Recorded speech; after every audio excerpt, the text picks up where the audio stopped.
देश का मिजाज नॉर्थ ईस्ट। नमस्कार। लेट्स माइक देश का मिजाज और खबरें उत्तर पूर्व से।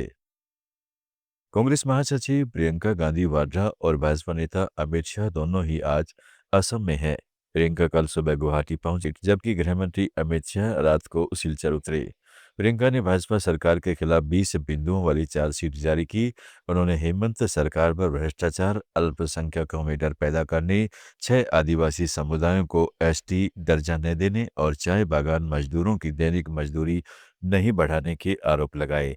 उन्होंने मुख्यमंत्री हेमंत बिस्वा शर्मा और कुछ मंत्रियों पर अवैध संपत्ति जमा करने का भी इल्जाम लगाया। भूपेन्द्र बोरा के भाजपा में शामिल होने को उन्होंने ज्यादा तवज्जो नहीं दी।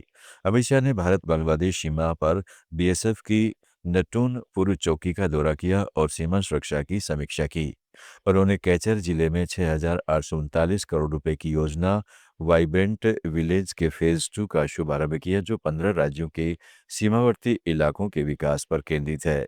इसके बाद उन्होंने बराक घाटी में भाजपा की रैली को संबोधित किया। जाहिर है, ये विधानसभा चुनाव से पहले तेज होती राजनीतिक हलचल है। त्रिपुरा में पूर्व उग्रवादियों के संगठन त्रिपुरा गुरिल्ला रिटर्नी कमेटी ने रेल और राष्ट्रीय राजमार्ग ब्लॉक करने की अपनी प्रस्तावित योजना स्थगित कर दी है। ट्राइबल वेलफेयर मंत्री विकास देबबर्मा ने अगरतला में उनके आवास पर हुई बैठक के बाद ये फैसला लिया गया। संगठन ने अपनी 3 मुख्य मांगें रखी: रबर प्लांटेशन के लिए आर्थिक सहायता, पुराने मुकदमों की वापसी और पुनर्वास पैकेज। मंत्री ने बताया कि सरकार ने इन मांगों पर ध्यान दिया है, जिसमें प्रत्येक योग्य लाभार्थी को 16,800 रुपये की मदद दी जा रही है और बाकी राशि जल्द जारी होगी। मुकदमों की समीक्षा भी जारी है। लेट्स माइक देश का मिजाज नॉर्थ ईस्ट।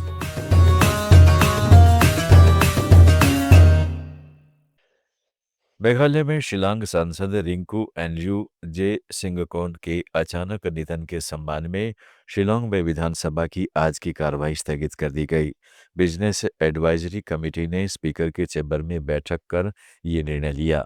मुख्यमंत्री आज बजट पेश करने वाले थे, इसे अब सोमवार को पेश किया जाएगा। इससे पहले वीपीपी विधायक ब्राइंट स्टारवेल मारबा नियांग ने स्पीकर थॉमस ए संगमा के ईस्ट जेंतिया हिल्स में कोयला खदान हादसे पर चर्चा ठुकराने पर नाराजगी जताई, जिसमें 33 लोगों की मौत हुई थी। स्पीकर ने मामले को अदालत में लंबित मानकर चर्चा से अस्वीकार कर दिया। मणिपुर के मुख्यमंत्री युमनाम खेमचंद सिंह ने जातीय हिंसा से विस्थापित लोगों से बातचीत की और उन्हें भरोसा दिलाया कि उनकी पीड़ा को नजरअंदाज नहीं किया जाएगा। इम्फाल में आंतरिक रूप से विस्थापित व्यक्तियों के लिए राहत वितरण कार्यक्रम में मुख्यमंत्री ने कहा है कि वे उनके आंसुओं को व्यर्थ नहीं जाने देंगे। राष्ट्रपति शासन के बाद बनी नई सरकार की पहली प्राथमिकता शांति और सद्भाव के माहौल में विस्थापितों की सुरक्षित वापसी सुनिश्चित करना है। उन्होंने विस्थापितों और पहाड़ी तथा घाटी क्षेत्रों की सिविल सोसाइटी संगठनों से अपील की है कि वे मेइती और कुकीजो समुदायों के बीच मौजूद विश्वास की कमी को दूर करने में राज्य सरकार का सहयोग करें। अरुणाचल प्रदेश के राज्यपाल केटी परनाइक ने राज्य स्थापना दिवस पर अपने बधाई संदेश में लोगों से पर्यावरण की रक्षा करने, शांति बनाए रखने और सभी समुदायों के बीच बंधुत्व को मजबूत करने की अपील की है। ईटानगर में जारी संदेश में उन्होंने कहा है कि यह अवसर पूर्वजों के संघर्षों और बलिदानों को याद करने का है, जिन्होंने राज्य की नींव रखी। अब सरकार की दृष्टि लोगों के कल्याण पर केंद्रित है, जिसमें शिक्षा, स्वास्थ्य, आवास और कनेक्टिविटी जैसे क्षेत्रों में सुधार शामिल है। देश का मिजाज में फिलहाल इतना ही। जुड़े रहिएगा लेट्स माइक के साथ। आप सुन रहे थे let's mic more than radio. Follow कीजिए हमें हमारे सोशल मीडिया प्लेटफॉर्म्स पर।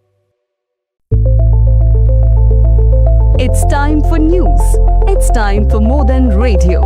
Presenting the first radio news app, Let's Mic. Let's Mic, a news-based app on your phone where you get to watch and listen news, talk shows, interviews, radio show podcasts. On Let's Mic, you get all relevant information of TV, print, radio, podcast, and digital. Let's Mic talks about every segment of life.